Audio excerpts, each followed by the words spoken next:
se llama el último libro de la Biblia? Apocalipsis. ¿Sí? ¿Cómo es Apocalipsis? Y vamos a ir a Apocalipsis, capítulo 2.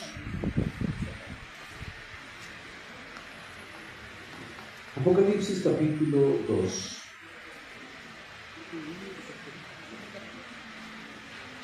Vamos a leer del versículo 1 hasta el versículo 7. Leemos la palabra del Señor en el libro de Apocalipsis, capítulo 2, los primeros 7 versículos. Un versículo leo yo y otro ustedes. ¿Estamos listos? Leemos en el nombre del Señor. Escribe al ángel de la iglesia de Éfeso, el que tiene las 7 estrellas en su diestra, el que anda en medio de los 7 candeleros de oro, dice esto: Yo conozco tus obras y tu arduo trabajo y paciencia, y que no puedes soportar a los malos, y has probado a los que te dicen ser apóstoles, y no lo son, y los han humillado mentirosos. Y has sufrido, y has tenido paciencia, y has trabajado arduamente por amor de mi nombre, y no has desmayado. Pero tengo contra ti que has dejado tu primera amor. Recuerda, por tanto, de dónde has caído, y arrepiéntete y haz las primeras obras, pues si no, vendré pronto a ti y quitaré tu candelero de su lugar, si no te hubieres arrepentido. Pero tienes esto, que aborreces tus obras, cuales yo también aborrezco. El que tiene oído, oiga lo que el Espíritu dice a las iglesias. Al que venciere le daré de comer del árbol de la vida, el cual está en medio del paraíso de Dios. Amén. Padre, te damos gracias por habernos permitido exaltar tu nombre, adorarte por medio de cantos y oraciones, trayendo nuestro cuerpo, nuestra alma, nuestro espíritu a tu presencia, bendiciéndote a ti, reconociéndote soberano, altísimo, Señor de los cielos y de la tierra. Y ahora queremos meditar en tu palabra y que sea tu espíritu hablando a nuestro espíritu, a nuestra mente, a nuestro corazón. Háblanos, edifícanos, fortalécenos, Señor. Gracias te damos en el nombre de Jesús. Amén. Asiento, por favor.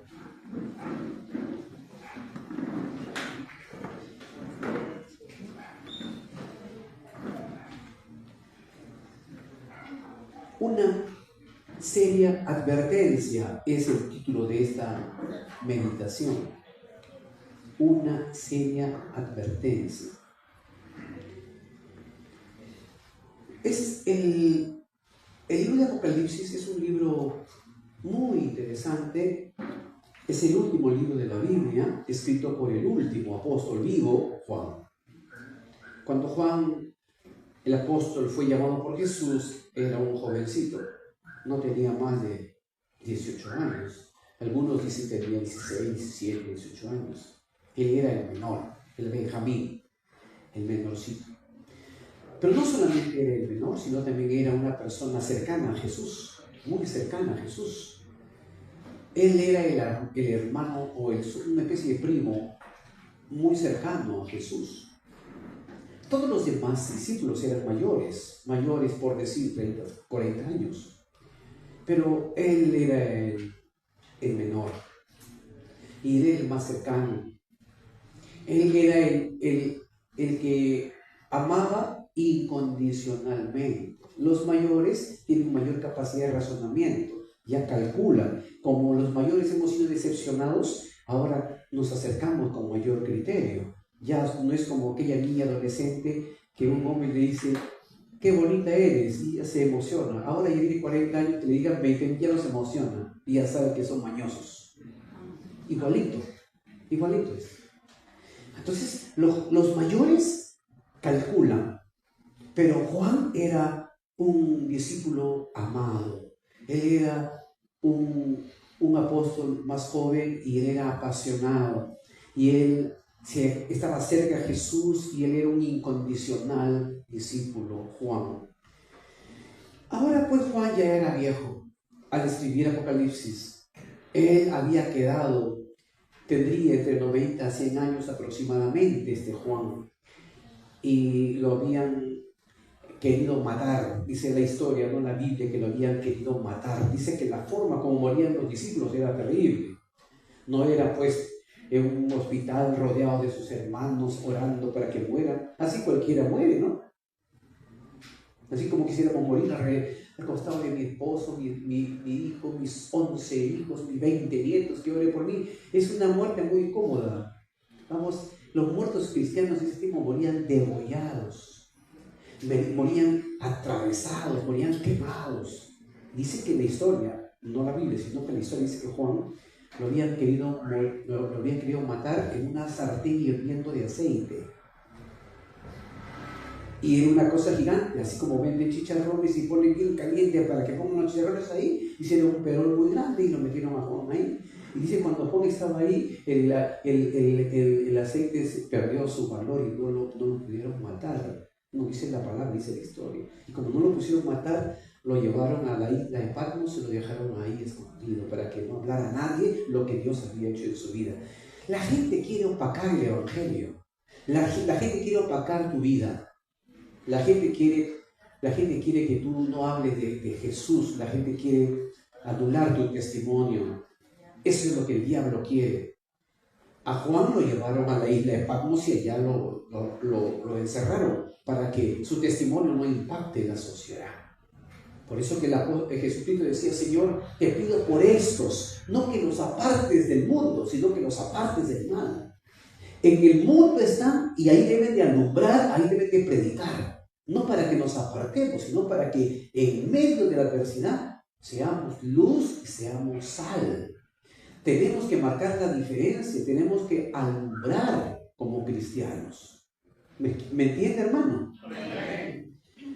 Ahora pues, allá estando Juan en la isla de Patmos, encerrado, allí Dios le dio revelaciones.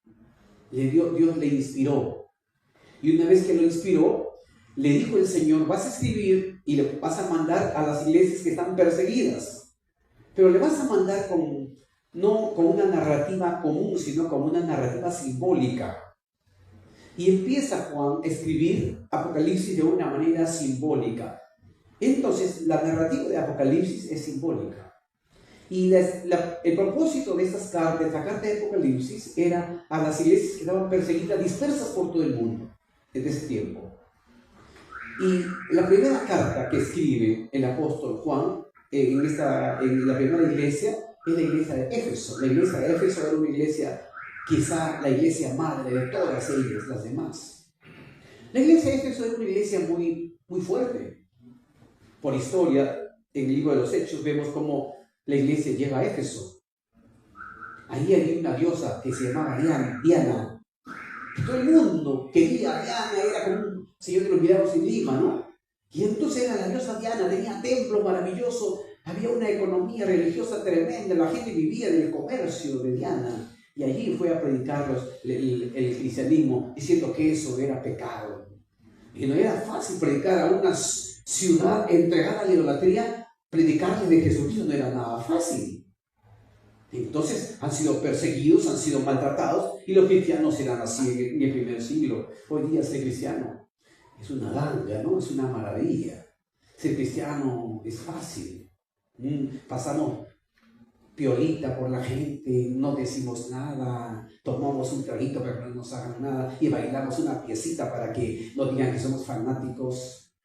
Así es, la vida cristiana es una vida fofa, una especie de gelatina sin cuajar, una especie de sopa sin sal, una especie de cualquier sin azúcar, una especie de sándwich sin nada. Algo así somos. No, ustedes son preciosos, me estoy refiriendo al mundo. Así son. Porque ustedes alumbran, ¿o no? No los veo convencidos. Porque ustedes alumbran, ¿sí o no, hermanos? tienen su foco de 100, otros tienen de 50, otros están... Ya que se van a apagar. Pero esta mañana, yo quiero que ustedes se conecten al Señor y que sean... Si están estructurados para un foco de 25, yo le voy a poner que usted sea reflector. Esa es la idea de Dios. ¿Está bien? Usted no es foco de 25, usted es reflector. Ahora día conmigo, no soy foco de 25. Soy reflector. Escuche, no soy un foco de 25. Soy un reflector. Otra vez. Pero tiene que decirlo a mi voz, tiene que decirlo suavecito. 2, 3.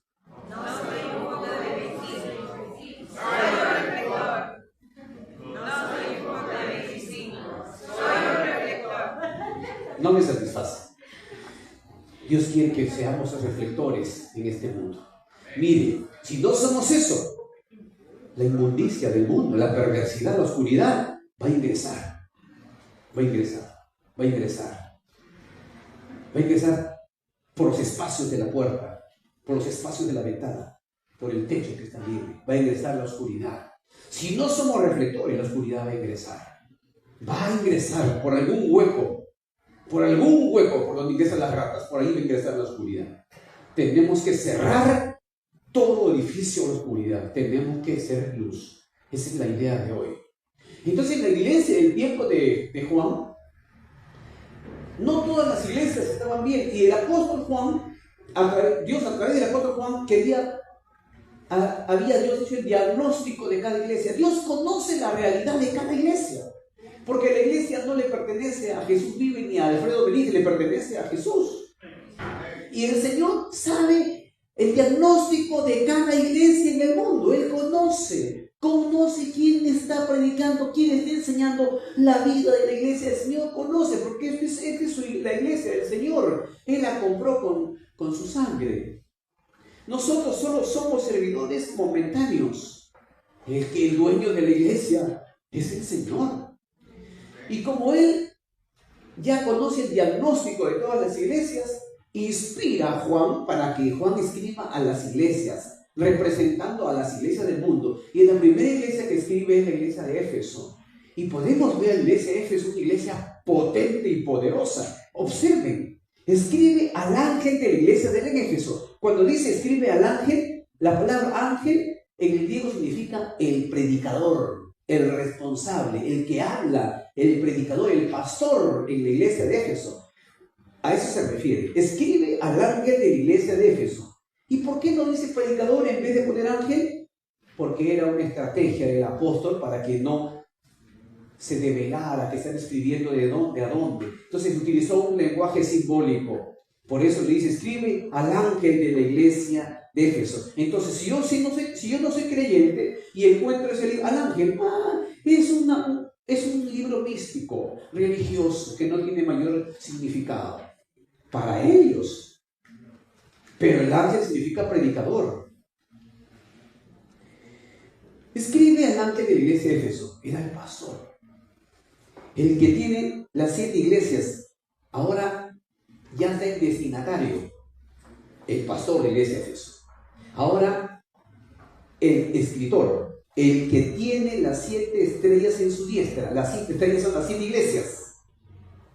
El que tiene las 7 estrellas en su mano. O sea que, ¿qué está diciendo? Yo soy Jesús el pastor, que conozco todas las iglesias. Así está diciendo.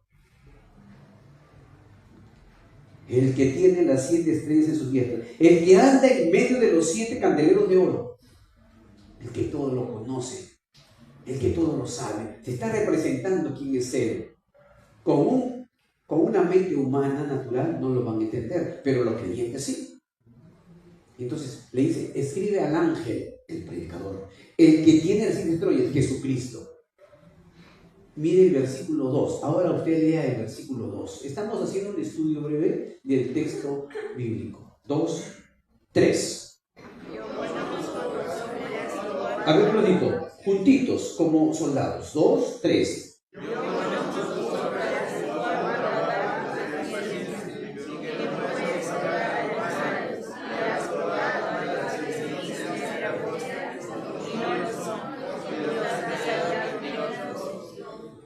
Mire, dos cosas le habla aquí. Dos cosas le habla. Yo conozco, dice acá, tus obras. Y mire, no solamente tus obras, sino yo conozco tus obras. Mire, dice, yo conozco tus obras. ¿Qué son sus obras? Su arduo trabajo en la iglesia. La iglesia de Éfeso era una iglesia que trabajaba. Yo conozco tus obras, tu trabajo y paciencia. ¿Y qué no? Acá viene punto y coma. Aquí viene otra cosa ya. Yo conozco tus obras, pero también conozco tu preparación teológica, bíblica. Te está diciendo. Y que no puedes soportar a los malos si has probado lo que dice ser apóstoles y no lo son. Significa que son personas que con conocimiento de la palabra. Y las has hallado mentirosos. Conocía la palabra. O sea que Éfeso era una iglesia que tenía dos cosas. Que era muy disciplinada en trabajo y era muy conocedora de la Biblia. Hasta aquí, excelente todo, ¿sí o no? ¿Quién decía eso? Dios. ¿A través de quién? De Juan. ¿Para quién? Para la iglesia de Éfeso. ¿A quién está escribiendo? El pastor. Pero a través del pastor, a toda la iglesia. Yo sé que tú trabajas con mucha eficiencia y que tú conoces la palabra de Dios. Seguimos. Todo excelente. Versículo 3, me toca a mí. Has sufrido y has tenido paciencia y has trabajado arduamente por amor a mi nombre y no has desmayado. O sea que la iglesia de Éfeso había pasado pruebas, como tú pasas pruebas, yo paso pruebas, la iglesia pasa pruebas, la iglesia pasaba pruebas. Y las pruebas son de todo tipo. Se metían gente a la iglesia hablando filosofías, pero como conocían la palabra, han podido ubicarse bien y han permanecido. Eso no lo hace cualquiera. Eso hace las personas que aman a Dios y conocen la palabra. Si no, son seducidos. Pero acá no. Has sufrido, has tenido paciencia, has trabajado arduamente por mi nombre y no has desmayado. Hermano, las pruebas van a venir como la iglesia tiene pruebas, pero no hay que desmayar. Está bien que llores, llórate un día pues. Bueno, una semana llora, ¿no? Desgraciado, me abandonó, me dijo que me amaba. Lloré una semana, pero ya no le llores el octavo día, ya no seas tonta. Déjalo, ya déjalo. Pero sigue llorando después de un año. Ay, eso ya me parece no sé, pues, no me parece correcto. Está bien que tú te aflijas, es normal. Pero la vida continúa, hermana. ¿Está bien o no? La vida continúa. No hay cosa en la tierra que sea eternamente. Todo va a pasar. Todo esto va a ser destruido. Uno va a pasar. Vamos a morir todos. Otros van a venir a sentarse aquí. La vida pasa. Tú no puedes aferrarte por cosas pequeñas. No, por favor, hermano. Tienes que mirar el horizonte, no solamente lo que tú estás. Entonces, el arduo trabajo y las pruebas son comunes en nuestra vida. No seas inmediatista, no seas el presente nada más. Te preocupas por el presente, no me importa el futuro. No, sino que tú tienes que ver el horizonte. Cristo viene pronto, tienes que seguir haciendo la obra de Dios. Lo que hoy te pasa es una gota en el océano de tu vida, así que no le des mayor importancia a las cosas. Dígame, hermano. Amén. Pero tú dices, no, mi gotita, y mi gotita, como que tú lloras y lloras. ¿Lloras? No, no. ¿Sufres? No, no. ¿Te angustias? No, no. ¿Por qué, pues? Si el Señor es tu Dios. Entonces, pues es prueba. Pero Éfeso habían pasado por prueba y no habían desmayado. O sea que nos ganaron ahí. Pero no todo es bueno. Como Dios conoce todo, miren el versículo 4. Lean ustedes el 4. Fuerte el 4, ¿ya? 2, 3. Pero tengo contra ti que has dejado tu primer amor. Eso es lo que yo quería mencionar. Mire, cuando usted quiere analizarse a usted misma, ubíquese el error que usted tiene. Eso no es fácil hacerlo, porque uno mismo se autocalifica de cosas bondadosas. Bueno, sí, yo sé que solo tengo errores. ¿Cuál? Bueno, pues, piensa usted, busca mucho, porque realmente la naturaleza no nos capacita para identificar nuestras falencias, nuestros errores. Si alguien te dice a ti cuáles serán tus errores, ¿tú qué dirías? ¿Errores? Bueno, no tengo. No tengo. ¿No tiene? No. Soy buena madre, buena hija, buena esposa, buena creyente, buena vecina. Voy a votar Juntos por el Perú. Y voy a ganar tal cosa, yo estoy feliz, yo no hago nada, estoy bien. Falso. Tienes algo oscuro, tienes algo en tu mente, en tu corazón, que te impide el fluir del Espíritu Santo en tu vida.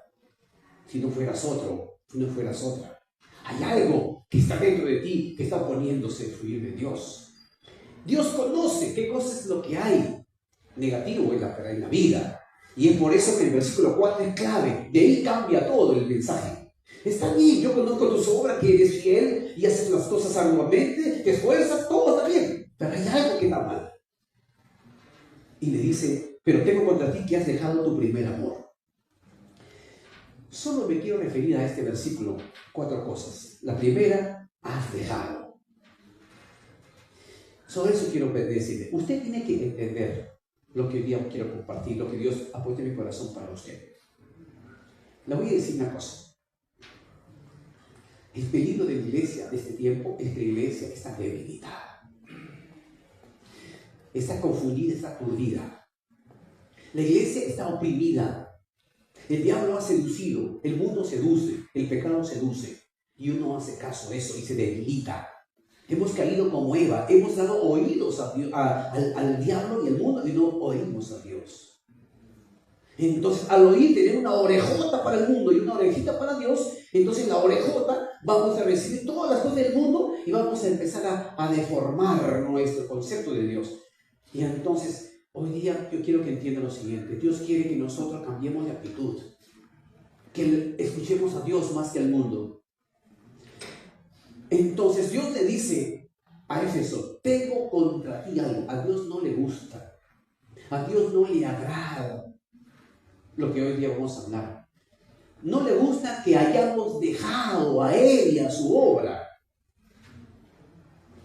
Tengo contra ti que has dejado.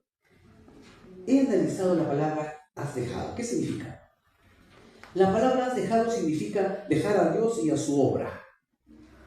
Pero no significa que te hayas ido de la iglesia y que no lo sirvas. Sí lo estás haciendo, pero con todo has dejado a tu primer amor. Porque lo haces de manera mecánica.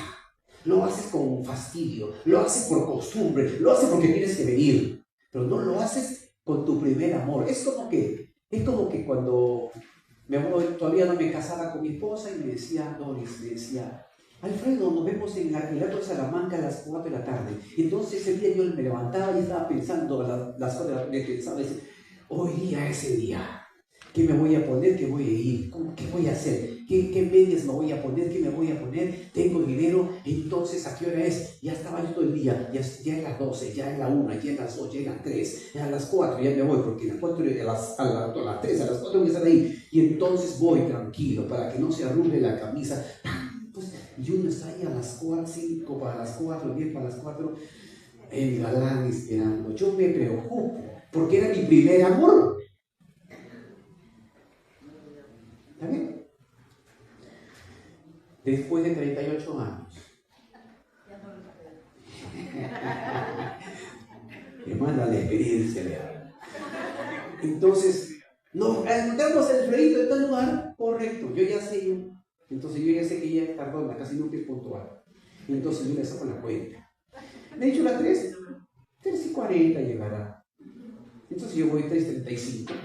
Encajamos. Porque ya conozco. La primera vez me hizo esperar 1 hora. Ya sé que esa es su conducta. Entonces yo voy 40 minutos más tarde, encajamos. Hace 2 días nos hemos ido por aquí a Sayán. Me dijo, Alfredito, no tardes, a la 1:30, ahí estamos. Yo a la 1:30 estaba allí. Y le digo, Doris, estoy como a 20 kilómetros almorzando. Ahorita voy. ¿Qué? Ya para qué discutir. Entonces, ¿qué hice? Hice hora, entre comillas. Hice hora, 1:30. Me enojé. No, después llegó ella. Hola, ¿qué malo voy a decir? ¿Qué le voy a decir? Ya no. Entonces uno ya conoce, Dios conoce, y Dios te conoce, por eso dice, tengo algo contra ti, que has dejado tu primer amor. ¿Qué significa dejado? Dejado significa, escucha, es un acto voluntario, personal, consciente. Entonces, pero en la obra de Dios, ¿cómo se nota cuando dice Dios has dejado tu primer amor? Eso quiere decir que ya no tienes pasión para cantar, ya no cantas, ya no adoras, como antes. Alábale, alábale. Ahora estás, alábale, alábale. ¿Cómo cambió? Antes, ¿cómo orabas? Señor, te pido por mi padre, por mi... Antes clamaba, ahora ¿cómo oras? Ya no tiene que decirte, ora, oye, ora. Sí, pues, has perdido la pasión. Ahora lo haces porque tienes que hacerlo. Has perdido tu primer amor, ya no hay pasión. El primer beso, ¿te diste cuenta el primer beso de enamorado? ¿Cómo? Pastor, no me permita, no me haga evocar esos besos, pastor. Esos besos, ¿cómo eran, no? Apasionados. Besos franceses, eso queda en chico. Son besos africanos. Unos besos, pero... Y ahora no hay besos. ¿Ahora qué hay? Más allá, lávate los dientes. No te has bañado. Ahora, y antes. Te estoy diciendo para que entiendas cómo es la oración antes, cómo orábamos, Señor. Hoy día hay que obligar para que la gente ore. Ya no hay una pasión para levantarse y clamar a Dios. Ya no. Y igualmente para hacer todo, como que hemos perdido la pasión. Dios te está reclamando no que no hagas, sino que hagas las cosas con pasión. Tengo contra ti que has dejado, ¿qué dice? Tu primer amor. La palabra primer amor significa pasión, intensidad. Ponerle alma, corazón y vida a lo que tú haces, cómo enseñas, cómo predicas, cómo vives, cómo sirves, cómo oras, cómo lees la palabra, cómo estás en la vida, estás testificando a otros de Cristo. ¿De qué manera estamos viviendo la vida cristiana? O nos hemos apagado, o lo hacemos mecánicamente. Los hermanos de Éfeso, ellos trabajaban, ellos tenían conocimiento, pero habían dejado su primer amor. Es decir, lo hacían fríamente, lo hacían calculadamente. Y hermanos, estaba preguntando, investigando por qué el creyente pierde su primer amor. ¿Y sabe a lo que me lleva la investigación que acabo de realizar, que he realizado? Dice que es la estrategia de Satanás. Satanás tiene una estrategia para desanimar al apasionado creyente. Satanás tiene una estrategia para apartar del camino al que ama a Dios, le adora y le canta y le sirve con pasión. Tiene estrategias. La estrategia es, escuche la estrategia que es, te hace sentir y pensar y ver cosas terribles para que te desanimes. ¿Cuál es el objetivo? Que te apartes de Dios. Primero, al que te apartes, te debilites. Te vas debilitando. Te hace ver, sentir y ver cosas que no, te vas debilitando. Te va seduciendo y te vas... De pronto, te interrumpe. Y ya no estás. Esa es la estrategia de Satanás. He anotado los tres. Es un proceso de enfriamiento. Escúchalo. Primero es lo que hizo Satanás con Eva. Se acerca a Satanás. Y Satanás le busca el diálogo a Eva. Hola. Con que Dios te ha dicho. Objeta. Y agarra a Eva, entabla una relación, comunión. Te ha dicho esto. No es verdad, pero se susurra. Algo espiritual y algo distorsionado. Y tú dices, sí, ¿verdad? ¿No? Mira, con que te ha dicho, ¿no? Él es mentiroso, Dios es mentiroso. Porque Él sabe que el día que tú comas, tú vas a mejorar. Voy a mejorar, sí. Te seduce. Es como la víbora. La víbora tiene su mano acá y tiene que... Mira acá. Así es Satanás. Y por eso que la imagen de la serpiente es esa, porque es astuta. Satanás es astuto. Hace que tú dejes de mirar al Señor y mires las cosas de este mundo. Mires otras posibilidades. Al mirar, tienes una cosa seductora y te atrae. De pronto tocas el pecado y luego estás ya apartado. Imagina, por eso el Señor le decía, tengo contra ti que has dejado tu primer amor. El dejar es un proceso. Es como el proceso del sapito. ¿Han visto ustedes una ollita? El sapito con agua fría. Está el sapito feliz, las ranitas, pero agarras esa ranita, le pones en una cocina, le prendes la candela y la candela empieza a calentarse poquito a poquito y la ranita feliz dice, ¡ay, qué bonito, agua tibia! Me ha puesto agua tibia, qué chévere. Y están allí y de pronto va calentando, él no se da cuenta que de pronto empieza a ser sancochado y muere. Y es como insumo para la sopa de un lagarto. Así es Satanás. Nos pone en una situación en la que no nos damos cuenta. Por eso el Señor es muy claro aquí. Hay que mantener nuestra mirada en Cristo.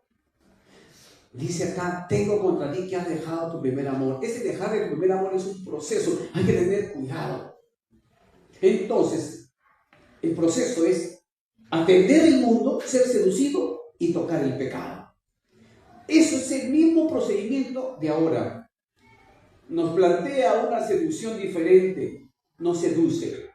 Y una vez que cometemos el pecado nos hemos apartado. Nuestra conciencia nos impide continuar. Y el diablo tuvo éxito. Por lo tanto, el Señor dice, tengo contra ti que has dejado tu primer amor.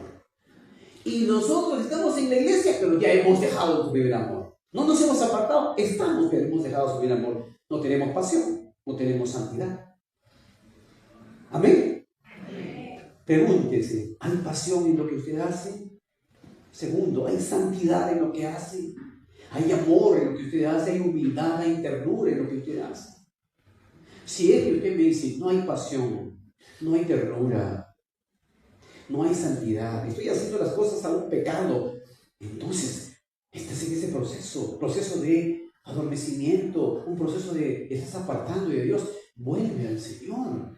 El día de hoy es el mensaje ese, que volvamos al Señor, porque por eso dice, por tanto tengo que entender que has dejado tu primer amor, ya no nos apasionamos. Cuando usted cante para Dios, dígame amén, hermano.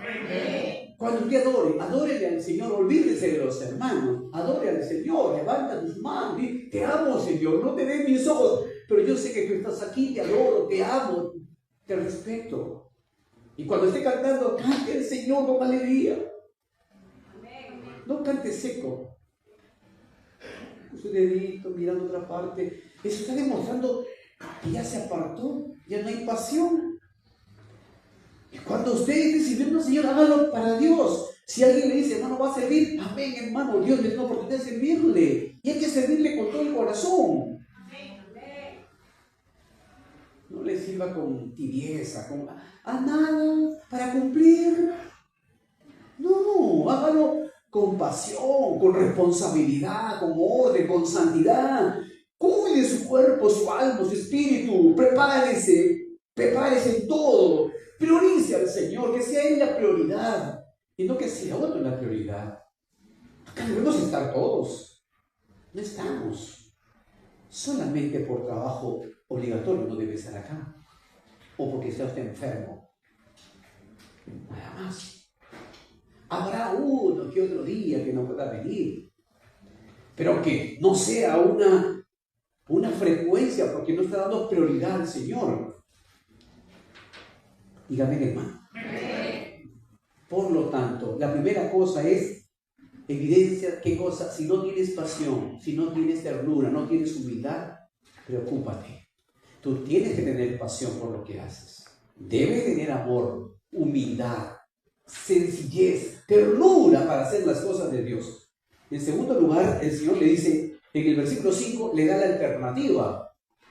¿Qué le dice? A ver, lee usted, lee el 5, todos lean el 5, 2, 3. Recuerda, por tanto, de dónde has caído y arrepiéntete y haz las primeras obras, pues si no, de pronto quitaré el candelero de su lugar si no te vienes. Gracias. Recuerda, primer paso para salir de la tibieza, para salir de ese proceso y volver al Señor. Primer asunto que tenemos que hacer, recordar. Repita conmigo, recordar. Escuche, entiende tu situación. Si tú no tienes pasión para hacer las cosas, correcto, no tienes santidad, no vives de santidad, no estás sirviendo al Señor con todo tu corazón, no estás cumpliendo todo eso, entonces estás en ese proceso. Y Dios no es tu prioridad. Acepta que estás en una situación así. Listo. ¿Qué es lo que tienes que hacer? El mismo Dios te dice cuál es el procedimiento. Tienes que recordar. Escúcheme, hermano. Nosotros tenemos en la mente un proceso mental llamado la memoria. Y la memoria acumula recuerdos. Recuerdos buenos y recuerdos malos. Hay recuerdos cotidianos que ya... ¿Qué comiste el año pasado? Sabe Dios. Son recuerdos cotidianos. Pero otros recuerdos sí, son fuertes. Positivos y negativos. Entonces Dios te dice, recuerda, ora y recuerda. ¿Desde cuándo y haciendo qué cosa dejaste de tener pasión? Dejaste de ser santo. Dejaste de servir al Señor como debe ser. ¿Desde cuándo no estás haciendo las cosas correctas? Recuerda, no avances, recuerda. Hace una especie de resolución de problemas el Señor aquí. Recuerda, por tanto, miren, los problemas maritales, miren, el esposo y la esposa tienen problemas, se administran, se besan, se superan. Pero si no evalúan, si no recuerdan, no identifican, no solucionan, el problema se va a repetir. El problema de hoy será el problema de mañana, el de mañana del próximo mes, el próximo año, y poco a poco se va empeorando. Solucionen los problemas, queridos hermanos. Si no quieren pedir consejo, les estoy diciendo. ¿Problemas tienen? Todos los tenemos. Pero hay problemas y problemas. La tardanza es parte de mi vida. Ya me entiendo. Hasta me sorprende si no fuera así. Pero hay errores que sí tenemos que tomar en cuenta. O sea, aquellos que nos permiten, que chocan con la fe, con la dignidad, con la moralidad, con una economía que va a perder. Hay que entender las cosas, entonces hay que orar. Hay que tener cuidado, hay que sentarnos para solucionar ese problema. Porque si no hacemos eso, se va a repetir. Y si no se repite, no se soluciona, va a haber un encono, resentimiento. Y de aquí a 15 años vamos a decir, ¿te acuerdas? Si tú hubieses hecho tal cosa, otro hubiese sido el asunto. Pero no se ha solucionado ya hace 20 años. Entonces, Dios nos dice, recuerda, por tanto, le dice, recuerda, por tanto, de dónde has caído. ¿Qué área de tu vida ha sido afectada? ¿Tu moralidad? ¿Tu economía? ¿Tu espiritualidad? ¿Qué ha fallado en ti? Pero eso es cada uno, no es un asunto de iglesia, es un asunto personal. Porque el problema de Juan es diferente de Juan, diferente de Julio, diferente a Julia. Cada uno tiene su problema. Aunque somos esposos, tenemos problemas diferentes. Porque tenemos infancias diferentes, hemos sido criados en familias diferentes, tenemos necesidades diferentes. Aunque somos familia, somos marido y mujer, somos diferentes. Y tenemos que aprender a soportarnos el uno al otro, darnos el soporte y avanzar, porque nos amamos. Pero hay que solucionar el asunto. Dice, recuerda, por tanto, recuerda, haz memoria, evalúa, ¿de dónde has caído? Entonces, ¿cuál es el área de tu vida que está mal, de tu vida cristiana? No ores. Aquí he puesto unas preguntitas. ¿Desde cuándo tu prioridad no es Dios? Ese es el punto. ¿Desde cuándo? Si antes ibas a la iglesia, orabas y todo, pero hubo un momento en que un punto de quiebre, ¿no? La pregunta sería entonces, ¿desde cuándo tu prioridad no es Dios? No respondas ahorita, eso forma parte de tu análisis. Tú dirás, no, pastor, yo amo a Dios, correcto, pero no estoy hablando que lo ames, sino tu prioridad.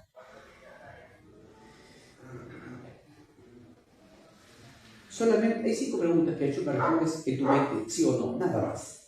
Sí o no, me vas a responder. ¿Me está escuchando más?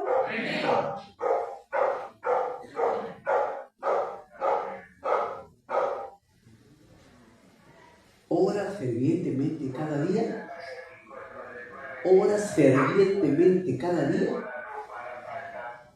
En tu mente o en tu lapicero pon sí o no. Segundo, alimenta tu espíritu y fe meditando diaria y sistemáticamente la palabra de Dios. En tu mente pon sí o no. Van dos. Tercera, ¿te congregas sin faltar a las reuniones establecidas o tú eliges? ¿O te congregas siempre? Aquí dice, ¿te congregas sin faltar a las reuniones establecidas? Si tú eres un campeón, con sí. ¿Ya tienes 3 sí o tienes 3 no? ¿Eres fiel en tus diezmos y ofrendas? Bien. ¿Sí o no? ¿Sirves con excelencia la obra de Dios? Solo son 5 preguntitas, de muchas que puede haber. Pero de 5 preguntitas, escuche bien, si fallas a uno, ya no eres fiel. Solo si fallas en uno, ya no eres fiel. Si no fallas en Dios, en 2, ¿qué se puede decir? Si fallas en uno, ya no eres fiel. Si fallas en 2, ¿qué se puede decir? Si fallas en 3, en 4, en 5. Entonces, nos damos cuenta algo. ¿Qué nos damos cuenta? Nos damos cuenta que nosotros estamos debilitados y que estamos en ese proceso. El apóstol Pablo estaba encarcelado y le escribe, y ahí con él estaban 2 personas, Lucas, que era un ayudante de Lucas, y había un tal Demas. De los 2, de Lucas y Demas era el tigre, mayor, conocedor, había trajinado en varias cosas, pero cuando estaban ellos, Demas y estaba Pablo en la cárcel, iba a morir Pablo, agarra a Demas y abandona. Demas agarra y abandona. Lo abandona Pablo, abandona a Dios, abandona la obra y se va amando más el mundo, dice la Biblia. Demas me ha abandonado amando este mundo. ¿Qué cosa es el mundo? El mundo es comodidades, el mundo es cosas materiales, el mundo es estatus económico, el mundo es vanidad, el mundo es placer. Y hay gente que no está dispuesta a dejar de prosperar en vez de Dios.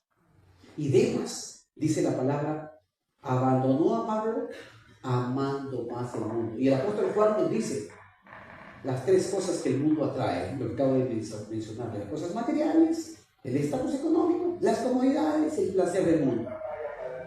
Entonces un cristiano ¿puede ser debilitado? Sí, puede ser debilitado como Demas. Un hombre fiel, un hombre que conocía la palabra como Éfeso.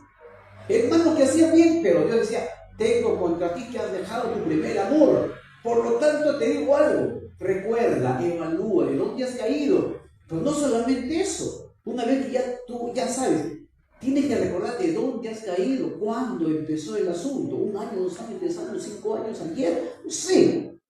Pero esto es general, esto es personal.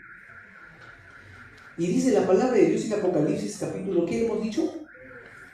Capítulo 2, dice, recuerda por tanto que has caído, y aquí viene otra cosa, y arrepiéntete. Así dice, ¿no? ¿O no? Versículo 5, recuerda por tanto de dónde has caído, y arrepiéntete. Ahora bien, el arrepentimiento, escúcheme por favor, quiero terminar con 2 cosas más. La palabra arrepentimiento no significa compungirse. Es decir, bueno, sí, tiene razón. Está bien, la palabra tiene razón. Aceptar eso no es arrepentirse. Eso es una aceptación. La otra cosa es sentirse mal. Bueno, sí, siento que así es, pero me siento mal. Eso es arrepentirse. Arrepentirse es identificando el mal, sentirse mal y cambiar de actitud. La palabra arrepentirse en griego aquí es metanoia. Metanoia significa cambia de pensamiento, cambia de actitud. Porque si tú identificas el mal, te sientes mal, pero no cambias, eso es arrepentimiento.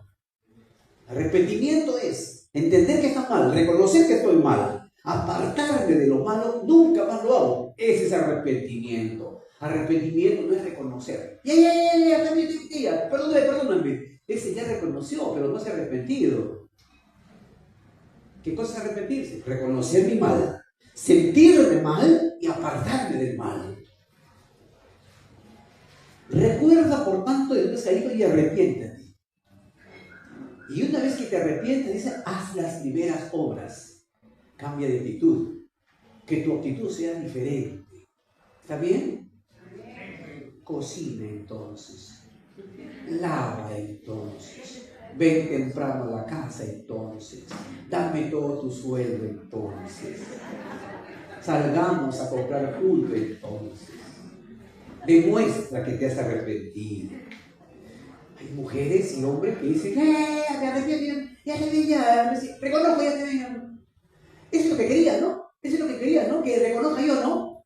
¿Qué es eso, hermano? ¿Se llama eso arrepentimiento? No.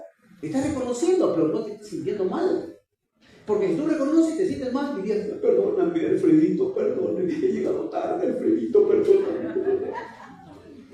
¿Te arrepentirías? Y no vuelves a repetir lo mismo. Entonces la Biblia dice eso. Recuerda, por tanto, de dónde has caído y arrepiéntete. Dice acá. Y haz las primeras obras. Cambia de actitud. ¿Está bien, hermanos? Les hago la pregunta. ¿Cómo pasaron el examen de las 5 preguntas? ¿Aprobados o desaprobados? ¿Aprobados con A, B? ¿Con A, con B, con C? ¿Ah? Por las caras que veo, recuperación.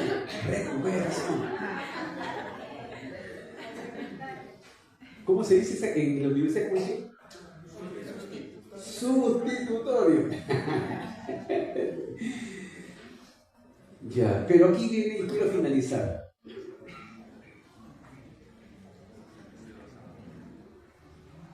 En el versículo 5, a la mitad. Dice, recuerda por tanto, Dios que le repite ya primeras obras. Punto y coma. ¿Qué viene? Pues si no. Aquí nomás, levante tu cabecita. La palabra, pues si no, es una advertencia. Es una advertencia. No es una amenaza. ¿Cuál es la diferencia entre una advertencia y una amenaza? Escúcheme, por favor. La advertencia es un anticipo del resultado de tus propias obras. Yo te advierto, si tú sigues así te vas a caer en el precipicio, no lo hagas, te estoy advirtiendo. Oye, no gastes más en la cuenta, no te va a alcanzar. No estoy amenazando, estoy advirtiendo. Oye, estudia, vas a reprobar el curso. Oye, no veas esto porque te va a generar, porque te estoy advirtiendo. La advertencia es una anticipación de las cosas, es un anticipo de las cosas que puede dañarte. En cambio, la amenaza es una especie de acción de hacerte daño sin razón alguna. Te va a hacer daño. Dios no amenaza, te está advirtiendo. El sicario te amenaza. Si no me pagas, te voy a matar. Te está amenazando. Y el diablo amenaza. El que no conoce a Dios amenaza. Dios nunca amenaza, es advierte. Por ejemplo, honra a tu padre, a tu madre, para que hay un resultado, te vaya bien, sea de larga vida en la tierra. Es un resultado. Ahora, en lo negativo te advierte. Dice, recuerda por tanto de dónde has caído. Recuerda y arrepiéntete y haz las primeras obras. Punto y coma, ¿sabe una cosa? Tienes que hacer eso, hermano, hermana. Porque si tú haces eso, dice acá, pues si no, ¿qué dice? Vendré pronto aquí. Mira lo que dice Dios. Y quitaré tu candelero de su lugar si no te hubieras arrepentido. Acá 2 veces, en esa partecita, en la mitad de un versículo, 2 veces habla la palabra arrepentimiento. Reconocer que estás mal, sentirte mal y abandonar el mal, eso es lo que Dios nos pide. ¿De dónde hemos caído? Ya no somos los esposos de siempre, nos hemos apartado. Evaluemos de dónde hemos caído. No nos va bien en esto, evaluemos cómo ha pasado. Ya no servimos a Dios como antes, evaluemos de dónde empezó todo. Y hay que arrepentirnos, reconocer, sentirse y apartarse del mal. Y dice acá, si no, vendré pronto a ti. Cuando dice, vendré pronto a ti y quitaré tu candelero de su lugar, hay dos personas que investigan esto y que me gusta su apreciación. Una importante y la otra contraria. Los dos son importantes en su comentario de este texto. Uno dice, el candelero de su lugar significa que ilumina. Entonces dice que se va solamente, es una persona, quitaré el candelero de tu lugar significa que va a quitarte su espíritu, su gracia, y tú te vas a continuar, pero vas a estar vacío, mecánico, te vas a secar. No vas a entender la palabra, no vas a orar, no te va a ir como una especie de planta seca. Te va a secar. Esa es la figura de uno. El otro es más radical. El otro dice, secar significa te va a enfermar, te va a matar o te va a sacar de la iglesia. Los dos son traumáticos. Y lo que sucede es eso. O te secas o te quita. ¿Cuál creen ustedes que es peor? ¿Qué peor? Y eso no es que Dios nos castiga, sino que es una advertencia. Tienes que arrepentirte. Ubica dónde has caído, siéntate mal, arrepiéntete. Haz eso, porque si no, vendré pronto a ti. Y dice acá, observe usted mismo. Y quitaré, dice, y vendré pronto a ti. No dice a la iglesia, dice a ti. Y quitaré tu candelero de su lugar si no te hubieses arrepentido. Hasta ahí nomás. Nos ponemos de pie. Vamos a leer Mateo 21. Mateo 21. El deseo de mi corazón es que hayamos entendido el mensaje de hoy y que podamos nosotros recuperar lo que hemos perdido. Mateo 21, versículo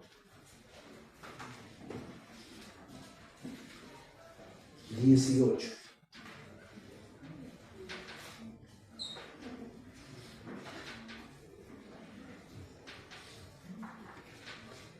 Dice así: por la mañana, volviendo a la ciudad, tuvo hambre Jesús. Mateo 21, 18. Ahora 19. Y viendo una higuera cerca del camino, vino a ella y no halló nada en ella. Levante la cabecita. Esto no es parábola, es una narrativa. Estaba Jesús caminando. Así dice. Había venido de purificar el templo. Y ahora por la mañana, volviendo a la ciudad, tuvo hambre Jesús. Y viendo una higuera con higos, ¿qué son los higos? Esos negritos. Cerca del camino, vino a ella. Vio una higuera y se acercó para encontrar en ella un higo para comer. Y no halló nada en ella. Pero era un higo frondoso. Por eso se acercó Jesús a la higuera. Y dice que no halló nada en ella, sino hojas solamente hojas. Y le dijo: nunca más nazca de ti fruto. Y luego la higuera se secó. Viendo esto, los discípulos decían maravillados: ¿cómo es que se secó enseguida la higuera? Respondiendo Jesús les dijo: de cierto os digo, que si tuvieres fe y no dudares, no solo haréis esto de la higuera, sino que si este monte diréis: quítate y échate al mar, será hecho. Y todo lo que pidierais en oración, creyendo, lo recibiréis. Jesucristo estaba lleno de una higuera, estaba frondosa. Es como un creyente que tiene muchas obras, conocimiento, mucha ética, todo, pero no tiene amor, ha perdido su primer amor. El primer fruto del Espíritu es amor. Y el primer amor es apasionado, es intenso, es incondicional. Y se nota. Los 5 indicadores que les he hecho la pregunta, evalúe. Haga las cosas para Dios. Esos son los frutos. ¿Estás orando? Muy bien. ¿Estás leyendo la palabra? Esos son los insumos para que tengas fruto. Y aquí dice que la higuera se secó inmediatamente. Y cuando yo he leído esto y empecé, hoy día en la mañana, en la madrugada, he leído ese texto. Cuando estuve orando sobre la aplicación que voy a dar a ese texto, Dios mío, la higuera, prueba. Y cuando llego a buscar, mire, cuando llego a buscar, solamente esto, pero cuando uno va al original, ahí dice la palabra se secó, la palabra secar tiene una connotación de falta de deshidratación. Deshidratación. Empecé a buscar dentro de la agronomía por qué un árbol se seca. Hay 2 razones por qué se seca. Porque no tiene agua. Y Jesucristo el Espíritu Santo es el agua. Cuando no estamos en comunión con Dios, no oramos, no nos congregamos, no cumplimos eso, se interrumpe el agua y empezamos a actuar como un árbol seco. Entonces, el árbol está seco porque no tiene agua. Y la otra razón es porque el agua creció lejos de una fuente. No es el caso nuestro, nosotros estamos dentro de la fuente. El problema es que no hay agua. Y la misma ciencia dice, ¿cuál es la solución? Hay 2 soluciones que dan la misma ciencia. Entonces, todo lo que tengo que hacer para explicarle con cucharita. Hay 2 cosas que hay que hacer para no secarse. ¿Saben cuál es? La primera, podar. ¿Qué significa podar? La misma ciencia dice, corte todo lo seco, corte todo lo seco, corte todo lo seco del árbol. Corte todo lo seco. ¿Qué significa cortar todo lo seco? Identificar de dónde hemos caído, apartarnos de todo. Eso significa cortar lo seco. ¿Y cuál es la otra forma de mejorar que hay agua? La sugerencia es esta. Miren, si por la raíz ingresa el agua y no hay agua cercana, produzcase una forma, cómo extender para que haya agua. No necesitamos hacer eso, solamente profundizar en lo que estamos haciendo. Venir a Dios, tener más tiempos de oración, de estudio, congregarnos más, buscar más a Dios, porque Él es el agua viva. Él es el Señor que está a nuestro alrededor. Seamos como el Salmo 1, que dan su fruto a su tiempo y su hoja no cae, todo lo que hace prosperará. Así son aquellos que viven cerca del Señor. Y esta mañana es la enseñanza. Hay una canción que quiero terminar, no sé si usted sabrá. Es una canción que habla de Jesús. Yo soy la vid verdadera, ¿recuerdan? Yo soy la vid verdadera, mi Padre es el labrador, yo soy el precioso fruto de la viña del Señor. Si tú quieres trabajar, da fruto por donde quieras, que no te vaya a pasar lo que le pasó a la higuera, que no te vaya a pasar lo que le pasó a la higuera. Hay que estar insertos en el Señor. ¿Amén? Amén. Padre bueno, te damos gracias. Esta mañana hemos realizado un estudio breve de la manera como tenemos que hacer para insertarnos una vez más a ti. Nosotros somos como plantas. Ayúdanos a quitar todo lo seco de nuestra vida, a identificar, a recordar qué es lo que estamos haciendo mal para cambiar, Señor. Quita de nosotros toda soberbia, toda autosuficiencia, todo pecado, y ayúdanos a volver a tener ese primer amor, a alabarte con pasión, a servirte con diligencia, a orar permanentemente, a leer tu palabra, a predicar de Cristo donde vamos. Señor, ayúdanos. Levanta tu iglesia. En el mundo tu iglesia está fría y enferma. Padre, ayúdanos a nosotros aquí, Señor. Levántanos para orar de mañana. Enséñanos a leer tu palabra. Amado Dios, ayúdanos, Señor, levántanos, bendícenos. Gracias por tu palabra esta mañana. Tu palabra dice: arrepiéntete de donde has caído, arrepiéntete y haz las primeras obras. Ayúdanos a hacer las primeras obras. Aquella pasión que poníamos al orar, aquella pasión que poníamos al servirte, a predicar tu palabra, Señor, a hacer las cosas que tú me mandas en tu palabra. No podemos justificarnos si no hacemos esto, Señor. Tú eres Dios, tú eres el que nos habla. Bendito sea tu nombre. Gracias te damos, Señor. Gracias, Señor.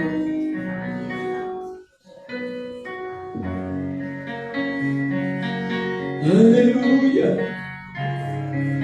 Medita, hermano, medita en la palabra. Aleluya, Señor.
Ayúdanos, Señor. Recibimos tu palabra en nuestro corazón. Háblanos, Señor. Ayúdanos, Señor. Levanta tu iglesia. Levántanos, Señor, a orar, a leer tu palabra, a servirte en integridad, con pasión, a hacer todas las cosas para ti. Gloria a tu nombre, gloria a tu nombre. Gracias, Señor. En el nombre de Jesús te damos gracias. Amén. Amén, hermanos. En las palmas al Señor.